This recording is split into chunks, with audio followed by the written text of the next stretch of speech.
In today's video, I'm going to teach you how to copy a sheet to a different spreadsheet in Google Sheets.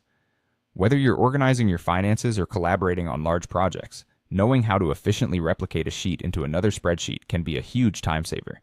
Let's dive in and explore how we can do this seamlessly. First, you'll want to get started by opening up Google Sheets in your browser and navigate to the spreadsheet you have your data in. You might have it bookmarked, or you can simply search for it in your Google Drive. For this example, we'll be using a sheet from an expense tracker. Once you've opened your spreadsheet, you should see the list of sheets at the bottom of the screen. Locate the sheet that you want to copy. Click on the Sheet tab, which is usually along the bottom edge of the interface. This is typically labeled with the name you've given it. A small arrow should appear next to the sheet name when you hover over it.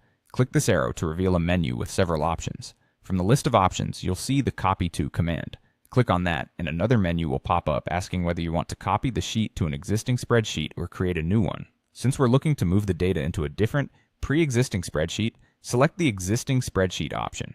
This action will prompt a dialog box, likely showing a list of your most recent or frequently accessed spreadsheets.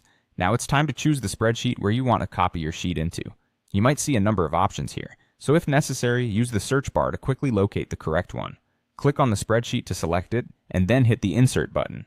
Ensure that the correct spreadsheet is highlighted before doing this to avoid any unnecessary errors.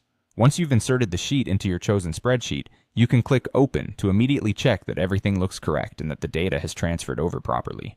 You should see your sheet labeled as Copy of Sheet 1, or whatever your original sheet was named, with all the data and formatting intact.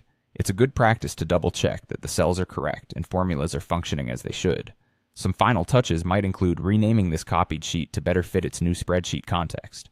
Simply right-click on the Sheet tab again and choose Rename to give it a name that is more intuitive and relevant. And there you have it.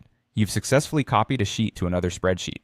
This method works well for when you need to share specific data or formulas without sharing an entire document. Thanks for joining me today, and I hope you found this tutorial helpful. Remember, you can always come back to this guide anytime you need a quick refresher. Happy spreadsheeting!